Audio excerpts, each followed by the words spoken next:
These past few weeks started simply. The Emperor had been about to leave the Great Crusade and head to Terra for his secret work. Before he could leave, he was sent a few vids to watch. He could have ignored them and gone off his merry way, but something made him stop.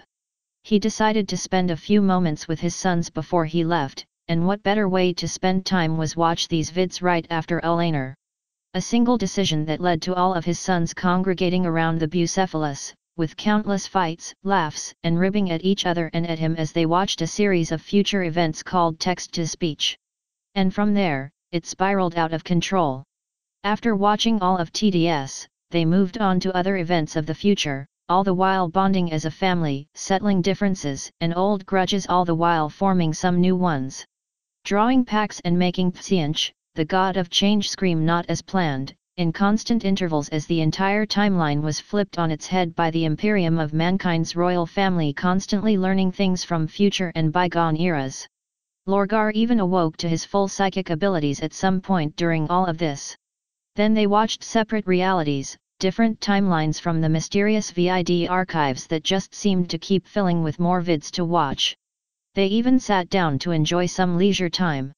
That is how those few weeks passed for them all. Even as on the throne world, a certain Sigillite was going madder and madder with the sheer amount of paperwork that was quickly piling up. They even made a system, where eventually they all took turns digging through to find something to watch and so on. Lorgar found vids of religion, Ferris would find vids of technology, Magnus about the warp, so on, so forth. And as the cycle repeated once more, the twin Primarchs were diving through some of the hollow vids, searching yet again for interesting content. Unbeknownst to the entire family, the entire Imperium, even the entire galaxy. The series of vids that the Primarchs of the Alpha Legion would stumble upon would be the catalyst, the breaking point, the one which would push them over the edge. It would cause the entire universe to flip itself on its head and raise the entirety of mankind to a whole other plane of existence. And it was very innocently titled, Messages for Our Dad. We join the family at the beginning of this very moment. Alpharius and Omegan were digging through the pile of hollow vids, the thing having gotten so massive that they had just begun to throw all of the unwatched vids onto a pile, while the watched ones went to another. Yes, Magnus nearly had an aneurysm after seeing this the first time, but he got over it. A certain blue and white heraldly colored Primarch though. I swear, brothers, can't you at least put down the vids gently? If you began stacking them, a basic organized collection would finally be formed instead of it looking like a Collegium dorm used clothing pile. The twins completely ignored their brother as they continued digging through the pile of unwatched vids, and soon, one of their gaunt-leafed hands poked out from the pile, a shower of other vids accompanying it as it presented one chest in particular. A chest covered in Eldari symbols and even some human runes. It seems, Alpharius spoke up from the pile, his voice muffled, followed by Omegan, crawling out of the pile as well. We found, and then the two stood up proudly, both holding the chest together now. Speaking in sync, something interesting. The Emperor, who was lounging on his throne, perked up when the twins finally found something after so long. Finally, you two found something. I was pondering whether or not to skip you two. They shrugged at this and he waved a hand at them, done with the conversation. So, what did you two find? They looked at each other, then at the chest, then themselves, then back to the family, in that order, before they spoke up together, again, in sync. Did anyone send messages to Father? From where and when? The Emperor asked, looking directly at Horus and Sanguinius, maybe Rogel. He was sure one of those would be the one to do that, since most others kind of, not hate, per se, but not love. Odd, maybe it was Alpharius saying this, while perhaps it was Omegan who answered, it says it's the 42nd millennium. Okay, you two, stop. A message for Father? Obviously it has to do with some very crucial or even personal matters. It almost feels wrong to open it in front of everyone. We can't just violate the privacy of our own father. Horus spoke up, ever the mediator between the family and their antics. He knew that his father would want privacy and it was their job to respect that. There were murmurs of agreement among the more upstanding of the brothers, while the more uncaring ones grumbled about their privacy already being breached and the Emperor being a massive hypocrite. Why shouldn't they? They barely had any privacy anymore since the vids started up. Everyone's worst sides were on full display every day, so it's quite hypocritical they gave him that privacy. The emperor, meanwhile, was internally grateful. It was difficult to have his own vices and shortcomings on full display, so he'd like to not have it on full display for once. Thank you, Horus. Sanguinius, who was closest to the twins at the moment, looked over at the box in question on a whim and stopped for a second. Wait, this isn't addressed to father. The twins blinked owlishly, then looked at the label marking the chest full of vids. Sanguinius is, began one of the twins. Correct. Finished the other. To who then? Asked Horus. To, Guilliman. There was an audible pause as everyone in the room slowly turned to the Lord of Ultramar, and Robert looked back at all of them, the beginnings of a desperate look on his face even as it slowly twisted into annoyance. Don't you dare! I say we watch it! Began Mortarion, ever the spiteful one of his brothers. It would be useful information most likely. Continued Magnus. It would help me get over my grudge. A humbling experience is always helpful in the long run. Said Lorgar with a wicked grin. Isn't that what you said to me at one point? We did have to deal with Kunto Shidarius in all those other vids. Angron yelled out, but he did have a nearly manic grin on his face, always happy to have his annoying monarch of a brother choke on some of his own medicine. Anyone else notice that it says messages for Dad on the label? Added Magnus as he inspected the first vid. Dad? As in, father. Stated Fulgrim in a surprised tone. Who the hell finally got desperate enough to fuck ya dash? Thank you, Lehman, for that very astute analysis of my sexual life. Finally spoke up Robert in his defense. Besides, you aren't that petty, are you all? The family looked at each other, before slowly turning their heads back at Robert and simply staring even as Guilliman face-palmed hard with both of his bare hands, the gauntlets resting on the side of his throne. You are all incorrigible. Muggos. Began the emperor even as Muggos Lame booted himself out of hibernation. Play it. Father, please, we still have a chance to dash, Robert began, hoping to appeal to his father about this, but the emperor gave no quarter. Everyone has to deal with a bit of humiliation, Robert. Better to take it like a man and just get over it. The emperor answered, sitting back and watching the screen. The vid started up, no one really realizing how much this particular set of vids was going to change everything. 204.m42, Makruj, Fortress of Hera. The holovid started abruptly. The holo recorder shook as it was seemingly dropped and crashed down on what appeared to be a desk. Ah! Came a young, squeaky and startled voice. Clumsy, pale fingers traced over the lens as the holo recorder was picked up after a few tries and turned to face its user. A young boy with a very familiar jawline with baby fat, a very familiar nose and brow, with a very familiar looking clothing style as well. The family looked at Guilliman, then back on screen, then again at Guilliman, the back at the screen. Lehman, well frack me and call me a Fenrischen wench's bitch, yer actually did it yet utter mad lad. Emps, to say that I am surprised is an understatement. Rogel, the child has the features of Robert, yet is quite clumsy. Perturabo, smacks Rogel as the tradition demanded despite Rogel not even really being able to feel it. Thank you for stating the obvious, brother.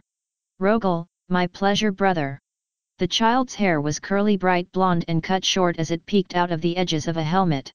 He wore a blue dress uniform with macrogen and ultramarine heraldry even as it was primarily colored blue. It was completely offset however by the armored helmet that he was wearing on his head. Did I break it? He gently asked even as he looked over the holocam and rolled the footage back to check it for any corruption. The jump cut from this action shifted quickly from the worried face of the boy to the wide grin he was giving to the recorder. It's fine. He said with a pleasant chuckle even as he put the holocam back onto the desk with an audible thunk, showing his nicely decorated room. He made sure to keep it propped up and gently moved it to keep it in place. The boy's room was spacious, with the same style of macrogen artificery as would be expected.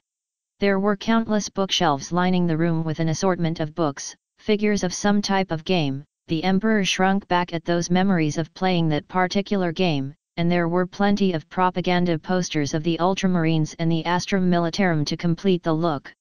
"Hi Dad! It's me, your son, Aegidius."